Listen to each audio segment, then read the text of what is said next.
né, em espanhol. Lembram da última aula do som das palavras, né? Vamos chegando todo mundo aí, vamos dar mais um minutinho, galera. Chegando pro fundo, vamos bater a live de Marília Mendonça, Gustavo Lima, nada, vamos bater essa live deles lá, vamos botar a gente aqui para dentro da sala. Vamos lá. Chegando mais profundo. Como passaram na semana? Tudo bem? Tudo tranquilo? Todo mundo guardadinho em casa, todo mundo certinho, saindo no máximo pro super. O som tá chegando legal? Tá chegando forte ou não? Não preciso gritar? Sim, graças, Eduarda. Beleza, maravilha. Então não preciso gritar, né? Maravilha. Bueno. Gente, que maldade, que pijama aqui, ó.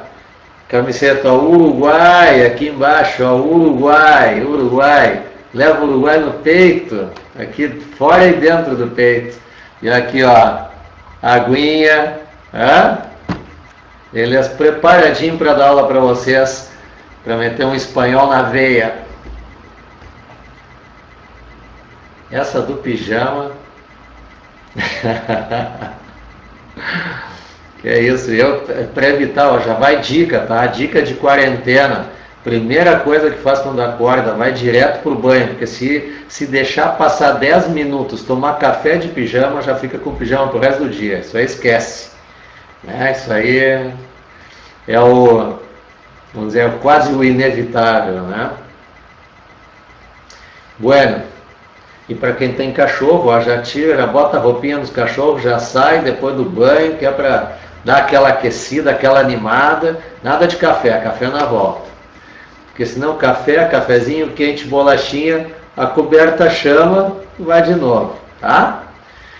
Bueno, senhoras e senhoritas, muito boas noches. Vamos lá para a segunda aulinha de espanhol, então. Nós vimos na aula passada, tá, a questão dos sons, né? Ou seja, nós batemos na tecla que para fazer uma boa leitura, uma leitura adequada, a gente precisa saber dos sons das palavras, saber o que está lendo, né, para não ficar perdidaço. Pois hoje nós vamos tratar de duas coisas. Vamos dar uma dica de fazer uma leitura mais objetiva, assertiva, tá? E já vamos dar uma olhada na primeira questão importantíssima gramatical, que é a questão de artigos.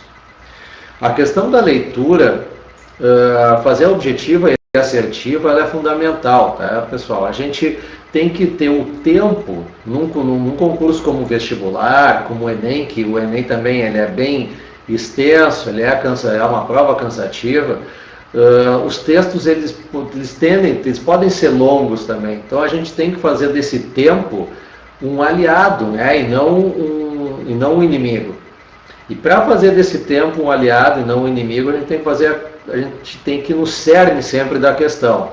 Então a gente tem algumas dicas, tá, para dar para fazer uma leitura adequada, objetiva e com chance mínima de erro, tá? Até porque, como citando, né, o que a gente sempre vem falando, a prova do vestibular, por exemplo, ela tem de 16 a 18 questões de interpretação e compreensão textual. Então é muito importante essa questão. O gramatical é o resto. Então a gente tem que bater também nessa tecla da interpretação de texto. O Enem, então, nem se fala, é 5 de 5. Tá?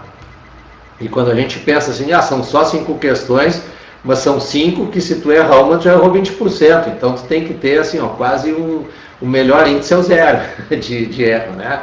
Então, para ter um índice 0 ou próximo disso de erro, então a gente tem que fazer uma leitura correta. Bom, a primeira coisa que é quando a gente tem que fazer essa leitura objetiva e assertiva, sobretudo, a gente tem que, primeiro passo, tá?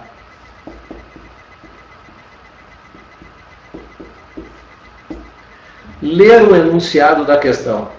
É a primeira coisa, tá? Por que isso?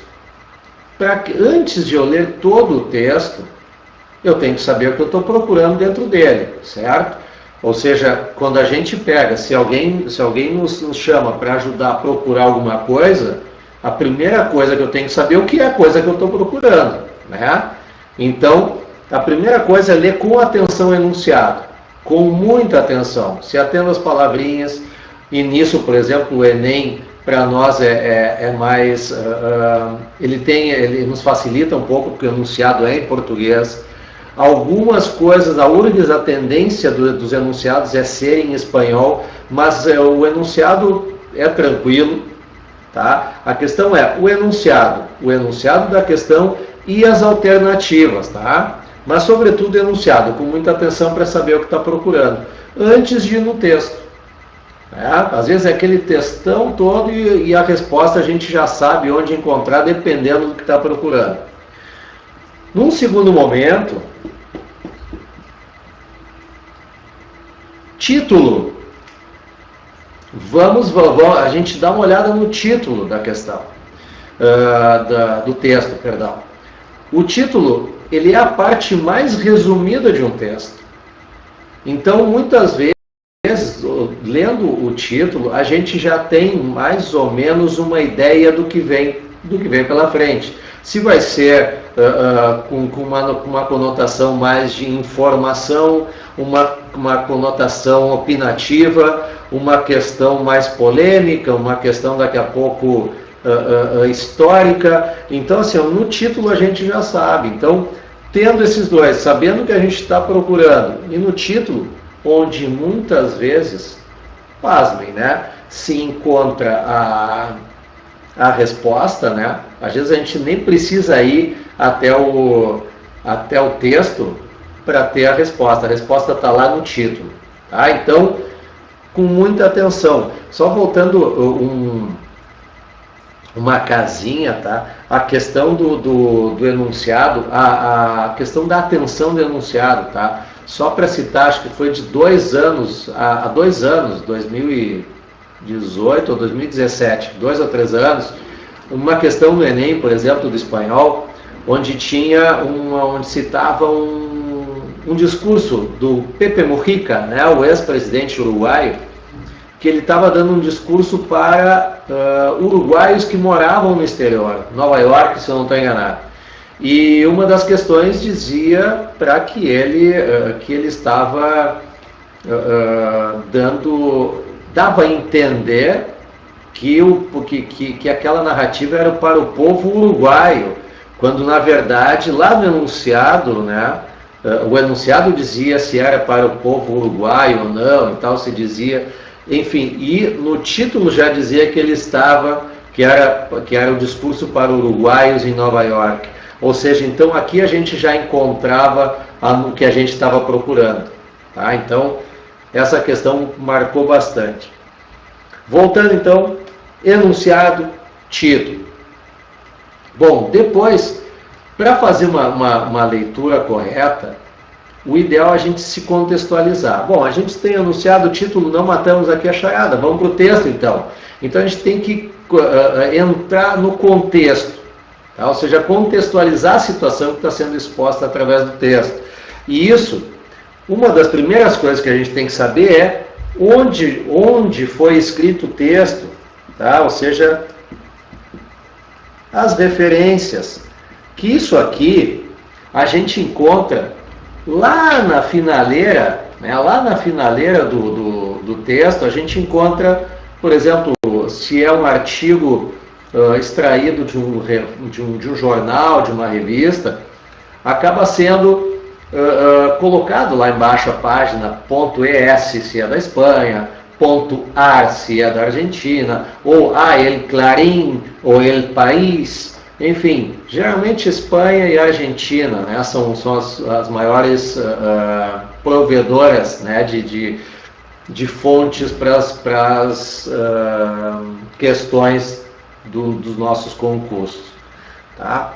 Mas a referência é importante, por quê? Porque através da referência a gente já vai sacar qual é a toada do texto.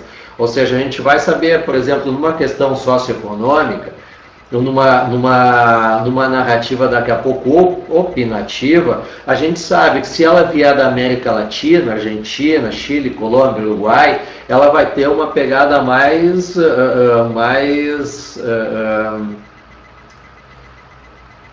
menos colonialista, vamos dizer assim, tá? Ou seja, o europeu, a Espanha está dentro da Europa, eles são latinos? São, mas estão dentro da Europa, eles têm uma outra visão do que se passa na América. A visão mais americana é uma coisa, a visão europeia, espanhola é outra. Então, daí tu já tem também o prisma no qual vai ser conduzida a opinião, ou até mesmo informação, né?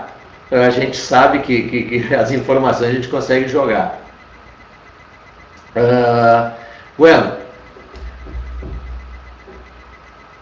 depois das referências, tá? Então, enunciado, título e referências, depois das referências, então a gente vai para o texto, a gente se atira lá, direto lá no texto, tá? De cabeça, e no texto a gente tem algumas coisas. Aqui nessa sala, ou não só dessa sala, mas em geral, é um modus operandi, quando a pessoa, porque afinal de contas é um concurso, né, um ano inteiro que a gente passa estudando para isso, a gente quer a aprovação, né? Então a gente vai na língua onde a gente domina mais. Bom, eu não domino inglês, eu não domino espanhol. Para onde eu corro? Corro para o espanhol. Isso é uma coisa, é um movimento quase lógico, né? Porque a semelhança entre o espanhol e o português, ela é muito grande. Ela tem, talvez ela tenha um pouco mais de 50% das palavras com a mesma grafia e o mesmo significado, né, do espanhol para o português. E esse percentual, ele num texto, numa compreensão textual, ele é extremamente importante. Vocês vão dizer, mas professor, tem aquelas palavras lá, os falsos cognatos, heterossemânticos, né, para os menos íntimos, os falsos amigos para os mais íntimos, que são aquelas palavras que são escritas da mesma forma, são pronunciadas da mesma forma, mas têm conceitos diferentes, completamente diferentes, muitas vezes, do espanhol para o português. Bom, mas isso são exceções e oportunamente nós vamos tratar aqui no curso disso. Mas, invariavelmente, essas palavrinhas que são iguais em português e espanhol, elas têm que nos servir de escada, de degrau, para um entendimento amplo e geral do texto. Tá? A gente tem que ter uma ideia, dentro daquela ideia que eu coloquei para vocês de contextualização. Tá? Muitas vezes, e nós tampouco, em português mesmo acontece isso conosco, nós não sabemos todas as palavras, nós não somos dicionários ambulantes, né? Nós não sabemos todas as palavras que há no idioma português. E muitas vezes a gente se depara, lendo um livro, lendo uma matéria no jornal, uma revista, um artigo, a gente se depara com palavras que a gente não está acostumado a utilizar, ou muitas vezes, ou até mesmo desconhece que existem. E, bom, numa língua estrangeira, isso ocorre com maior naturalidade, com maior frequência. Então, para que a gente não precise decorar todo o dicionário, a gente tem que pegar e fazer uma leitura abrangente, né? Uma questão de contextualizar realmente, né? Ou seja, dentro do contexto. Palavras que eu não sei, e isso vai ser importante, nós vamos trabalhar isso, nós vamos bater nessa tecla lá nos heterossemânticos, os falsos amigos, que muitas vezes no contexto a gente carrega, essa palavra vem conosco. E é importante isso, porque como eu acabei de dizer, muitas palavras iguais fazem com que seja escadinha. Então prestem bem atenção, e essa quarta parte aqui, tá, da compreensão textual é isso. Depois do enunciado, do título e das referências, entra de cabeça no texto, mas numa leitura contextual, não algo literal. Quando tu te vês assim, daqui a pouco, emperrado em alguma palavra, passa por cima, tá? Vai lá e dá uma olhada no contexto, ou seja, lê 2, 3 linhas para cima, 2 para baixo, dá uma olhada no parágrafo se ele é curto, não fica brecado em uma palavra. tá bem? As palavras pontuais, as palavras-chave, nós vamos estar aqui falando, conversando, mas o importante é, dentro dessa ideia de objetividade, de assertividade da leitura do texto, é a contextualização, tá certo? Outra questão importante, e aí fazendo um link até mesmo com as aulas que vocês estão tendo, de história, geografia, por que na filosofia, tá? Noções de sociologia. E galera, sempre, quem vai prestar concurso vestibular tem que estar antenado. Tá? Antenado também em saber quantas milhões de pessoas viu na live da Marília Mendonça, qual é o babado da Luana Piovani, do Pedro Scooby, ou quem saiu no BBB, isso aí também. Mas se atentem também com a questão das notícias, tá? É muito importante. Bom, esse ano, obviamente, que está todo ele, já desde agora, desde seu início, dominado pela Covid. Literalmente, né, o mundo está dominado pela Covid. Mas não se esqueçam que ano passado foi um ano de extrema turbulência política, social e econômica na América Latina. Então isso sempre vai ser muito abordado nas provas, tanto vestibular quanto Enem. Tá? Então é muito importante, dentro dessa ideia,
buenas, e agora som, testando, som, foi, vamos lá.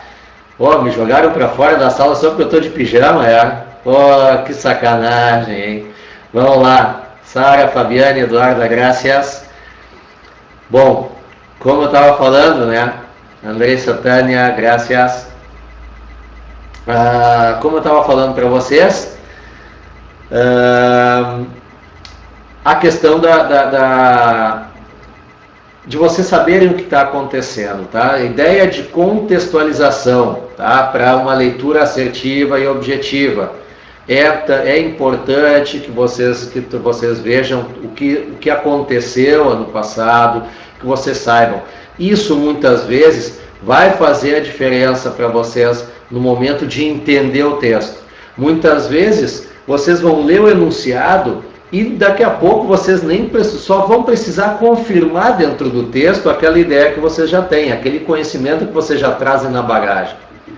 Tá? Então, essa também é uma parte importante do conhecimento do que aconteceu aqui, América Latina, e sem esquecer Espanha, tá? Lá, apesar de estar no além-mar, não esqueçam que a Espanha sempre tem questões muito importantes, sociais, com a questão, por exemplo, do separatismo lá, que é muito forte, né? Se aqui a gente acha que República do Pampa, tem muita gente que acha que é forte e tudo mais, bom, lá então nem se fala, na Catalunha, né? A questão e tem mais ainda dos Países Vascos, né? Então tem toda essa questão cultural lá, e aqui é turbulento o negócio, tá? O espanhol é turbulento. Então se atentem também a esses casos. Tá bem? Votem no BBB, mas também deem uma olhada no que está acontecendo na América Latina. Tá bem? Dúvidas por enquanto sobre a leitura? É isso. Isso aí a gente vai praticar, tá? Até porque assim, sempre quando for deixado exercícios para que vocês façam, pessoal, por favor, Façam os exercícios. Olha eu, por favor, quase suplicando. Não esqueçam que não há fórmula. O que nós demos aqui foram dicas de como fazer uma leitura tranquila, uma leitura mais objetiva e assertiva. De novo, essas são as palavras, tá? Do momento. Mas lembre que não há uma regra, não há uma receita para se fazer uma interpretação de texto, tá bem? É a prática que leva ao domínio, à perfeição ou a quase ela, né? A perfeição é meio complicado, mas próximo, né? O mais próximo possível dela, tá bom? Vamos dar uma olhadinha então agora, vamos passar lá para a gramática, que tem uma parte muito importante, e ela começa já do começo, né? Que olha só que bacana que é o espanhol, que são os artículos, tá? Los artículos, os famosos artigos. Bom, por que os artigos eles são também uma fonte bastante interessante e sempre usada de matéria para a prova? Porque os artigos podem ser... Bom, o que é o artigo? O artigo, para começar, é aquela partícula, né, da linguagem que define, que determina o gênero do substantivo, certo? Então, pode ser através disso, né? Ou seja, qual é o gênero desse substantivo. Lembrem-se que nós, assim como temos heterossemânticas, que são as palavras que significam outra coisa, né, em espanhol e português, e vice-versa, também temos as heterogenéricas, que são aquelas palavras que têm um gênero no espanhol e outro gênero no português, tem gênero invertido.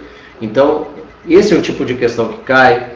Outro, a questão do artigo definido, artigo indefinido, plural, singular, definido, neutro. Tá? Isso são coisas que nós vamos começar a ver a partir de agora. Vamos dar uma olhadinha então, os artigos, tá? Assim como no português, no espanhol, a gente também divide esses artigos entre definidos e indefinidos. Ou ainda vocês podem achá-los como determinantes e indeterminantes. Como o próprio já diz, o nome próprio já diz, definidos ou determinantes são aqueles que definem, determinam o objeto, o substantivo, não só o gênero, mas especificamente qual objeto. Tá? E no português, nós temos o a, os e as. Certo? São esses 4 artigos definidos. 2 de singular, 2 de plural. Masculino, feminino, certo? Beleza. Bom, e os seus respectivos pares no espanhol, nós temos las, aqui embaixo, los,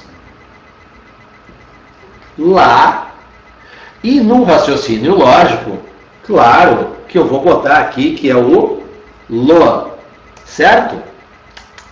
Errado, galera, tá? Esse é o primeiro pecado de uma pequena lista de pecados que nós brasileiros cometemos quando vamos aprender espanhol. Achar que lo é o artigo. O artigo definido singular é el, tá? E anotem que é el sem acento. Vocês vão entender o porquê logo a seguir. Porque o el sem acento, tá? Só para dar um spoiler, ele com acento é o ele, tá? Mas relaxem, em seguida a gente vai ver isso. Então ele é o nosso artigo. Nós vamos ver então el hombre, el muchacho, el professor, tá? El virus, tá? Então sempre será ele. Nunca nós vamos encontrar lo hombre, lo muchacho, lo vírus, lo computador. Isso aí não existe, tá? Então sempre vai ser o el, o lá, o los e o las. Esses são os definidos. Tá bem? Vamos passar para os indefinidos ou indeterminantes. E para quem não pegou aqui, que está vendo o apagar e está entrando em surto me xingando até a quinta geração, pô, não espera. Olha só, esse material aqui, o slide dele vai estar à disposição para vocês no grupo, tá? Ali no grupo do Face vai estar à disposição. Não sei se agora à noite, mais tardar amanhã de manhã está à disposição de vocês, o que está aqui, tá bom? Relaxa. Vamos lá. Artigos indefinidos no português. São 4 também, né? Uma. Opa! Olha aqui, já estava barbeando aqui, tá? Uns e umas.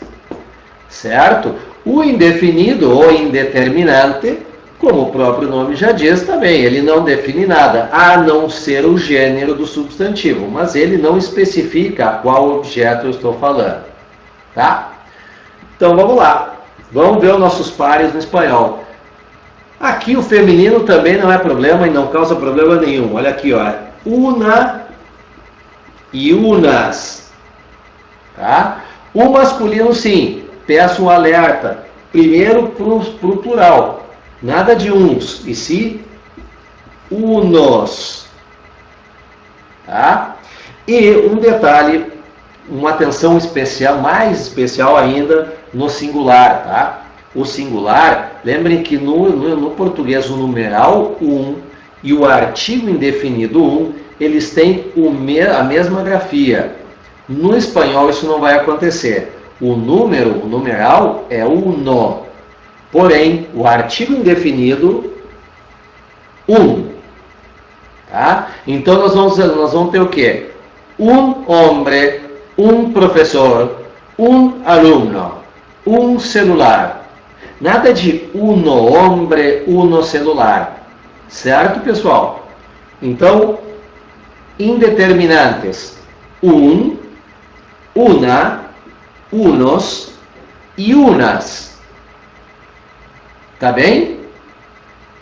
Dúvidas? Até agora nada? Por favor, gritem aí no chat. Tá? Bom, muito importante, tá? Todos esses artigos que eu coloquei, tanto os determinantes como os indeterminantes, eles têm uma propriedade. Todos eles pedem substantivo antes. Tá? Eles pedem substantivo. Seja um substantivo simples, seja ele adjetivado. Ou seja, um substantivo acompanhado de adjetivo. Mas, importante, qualquer um desses 8 artigos, os definidos e os indefinidos pedem substantivo antes. Eles não podem vir soltos. Tá certo? Bom, lembram ali no início que eu falei que o é ele, né? E eu falei que não é o lo. Tá, mas professor, existe lo em espanhol? Existe sim. O lo é o nosso artigo neutro. Tá? Ele não varia gênero e ele não varia número, ou seja, para ele não importa se é masculino, feminino, singular ou plural, o cara passa a régua, tá? Então ele é neutro, ele não vai definir nada, por isso a gente não pode, repito, nunca usá-lo lo hombre, lo niño, lo coche, tá? Ele é neutro, ele não define, por isso não pode ser usado. Tá, mas quando é que eu vou usar o lo? O lo, como artigo neutro, eu vou usar ele em 3 ocasiões.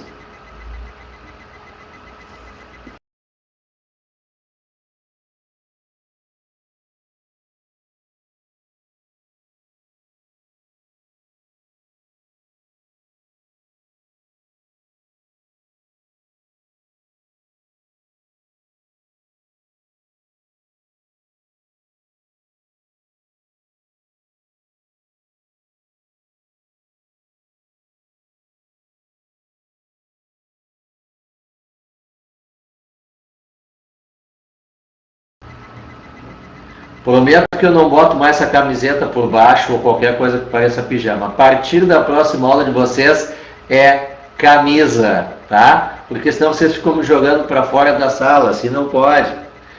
Olha só, eu sempre, Liamis, eu sempre volto, né? Sempre volto, tá? Bueno, vamos lá. Né? Voltei para ficar porque aqui é o meu lugar. Ah, que beleza. Olha só, isso eu vou na próxima aula vou cantar em espanhol cada vez que for derrubado vou cantar em espanhol. Azar de vocês. Vamos lá. O lo. Tá? Quando é que eu uso o lo? O que eu estava falando? Quando é que eu uso o lo? Em três ocasiões. Antes de adjetivo, antes de advérbio e antes de particípio, tá? Adjetivo, advérbio e particípio. O lo eu uso nessas três ocasiões quando ele for artigo neutro. Vou dar exemplo para vocês, tá? O que o lo faz? Bom, já que ele não define nada, professor, o que o lo, então, para que presta o lo? Tá? O lo, antes dessas três classes de palavra, quando ele é colocado aí, ele, apesar de ser um artigo neutro, ele potencializa, ele maximiza o adjetivo, o advérbio, o particípio. Ele eleva ao nível pica das galáxias cada um deles.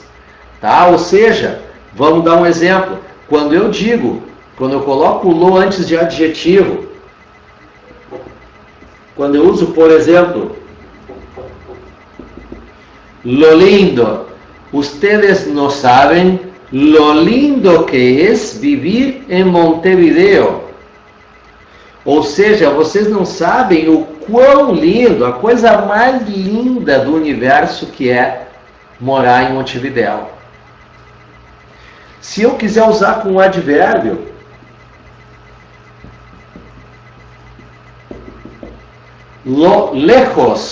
lejos, já usando aqui ó, vocabulário, lejos é longe, tá? Por exemplo, isso aqui eu usava quando eu morava na Zona Sul. Ustedes no saben lo lejos que vivo yo. Ou seja, vocês não sabem o quão longe, mas bota longe nisso que eu moro. Tá? Depende, hein, Fábio? Depende. Tá? No saben lo lejos que vivo yo. Tá? Então, assim, já o quão longe, tá, que moro. Assim como, olha aqui, ó, eu uso com particípio a mesma coisa. Roto é o particípio do verbo romper, quer dizer quebrado, roto. Na verdade, quebrado, avariado, pode ser extraviado? Até não, mas vamos dizer que quebrado, posso dizer, por exemplo, mira lo roto que está este celular. Ou seja, olha como está quebrado, quão quebrado está este celular. Tá? Quebrado mesmo, escangalhado, quase assim, ó, estilhaçado. Tá? Então, ou seja, o lo, antes de adjetivo, de advérbio e de particípio, ele leva essas três classes de palavra ao seu grau máximo.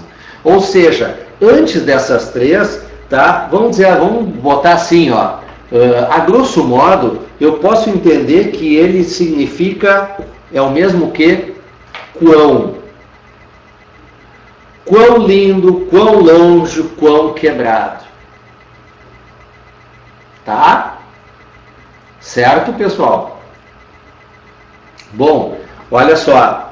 Tá? Então, o lo, antes desses três tipos de palavras, a grosso modo dá para dizer que é o quão, tá? Porque leva lá ao grau máximo essas três palavras. O que é necessário ainda frisar, tá? Nessa nossa finaleira aí? Como é que vocês podem achar esse... como é que é colocado? Vocês sempre serão induzidos nas questões de vestibular, nessas questões de artigo, vocês serão induzidos a trocar o el pelo lo. Tá? Então é muito importante que vocês tenham em mente uma coisa, tá? Que o el sempre vem antes de substantivo. Ou melhor ainda, para a gente usar o lo para ser lo, a primeira palavra ou a segunda palavra depois dele não pode ser substantivo. Tá? Isso pode ser até uma equação matemática, dá para dizer isso. Tá? Isso é uma certeza, vocês podem confiar no prof. Tá? Enquanto ele for artigo neutro, se vocês tiverem uma dúvida, numa questão, e a questão geralmente vem assim, com espaço em branco para vocês colocarem, e ali aquelas alternativas para vocês completarem, tal qual delas completa todas correta, se vocês estiverem entre o el e o lo, vocês vejam o seguinte, se a primeira ou a segunda palavra, depois do espaço em branco, for um substantivo, é ele. Se não for substantivo, é lo. Tá? Essa é a dica, macetezinho para vocês, nunca se confundirem. Tá bem? Dúvidas até aqui? Bueno, olha só, tudo isso dito aqui, escrito neste quadro, com essa letra maravilhosa, tá? Isso vai estar de uma forma mais clara para vocês, disponível em slides, como eu coloquei lá no início da aula, slides sobre essa questão de adjetivos, olha aí, de artigos, tá? Esse macetezinho e outras coisinhas mais, tá? Então, vai estar lá à disposição para vocês. Vocês também, eu vou só pedir que tem mais uma parte de artigos que vocês ainda deem uma segurada nos exercícios que tem no livro, tá? Porque nós temos ainda, na próxima aula, nós vamos falar de uma regra de eufonia, tá? Um pequeno spoiler para vocês, isso na verdade é uma regra onde o substantivo feminino a gente deve usar com o artigo masculino. Entenderam nada, né? Então, deixa para mim que na próxima aula, na próxima quarta-feira, vocês entenderão, tá? Mas, para que vocês não fiquem de laíra achando que é só férias, eu vou deixar, também vou disponibilizar no grupo um exercício, tá? O plus a mais, como diria o poeta, vou disponibilizar para vocês um exercício justamente para praticar a diferença entre o el e o lo, tá bom? Eu vou colocar ali o exercício e vou colocar também o gabarito para que vocês possam conferir. Vocês têm acesso às minhas redes sociais, eu estou no grupo ali, tá? Tanto no manhã, tarde e noite, tá? Então vocês podem me achar, podem me consultar 24 horas por dia, 7 dias na semana, é Espanhol na Veia. Vocês podem tranquilamente consultar, perguntar, fazer qualquer tipo de indagação, tá? Dúvidas. A resposta vai estar ali, vai estar o gabarito, mas se vocês não entenderem, por favor, agora é a hora, tá? A gente tem que fazer bobagem agora no exercício e entender o porquê, para depois não fazer bobagem lá em novembro, dezembro. Tá bem, gente? Tá? Me fiz entender, tudo certinho? Bueno, meus queridos, então, faltando 2 minutos, começo a me despedir de vocês, tá? Um grande beijo para vocês, eu que agradeço, tá? A assistência de vocês, a disponibilidade, a participação, sempre deem uma olhada quem é que está faltando, chamem os colegas, tá? As lives são importantes, a gente dá exercício, a gente está com vocês, mas vamos bater a Marília Mendonça e o Gustavo Lima nas lives, e porque isso lá na frente vai fazer a diferença, tá bem? Não só de espanhol, obviamente, mas de todos os colegas, todos os professores, nós estamos fazendo as coisas sempre com carinho e dedicação para ajudar vocês, tá bom? Me ajuda que eu te ajudo, tá certo, gente? Então, um grande beijo, fiquem com Deus em casa e, vamos meter esse espanhol na veia, tá bom? Um beijo para vocês, fui, sem pijama,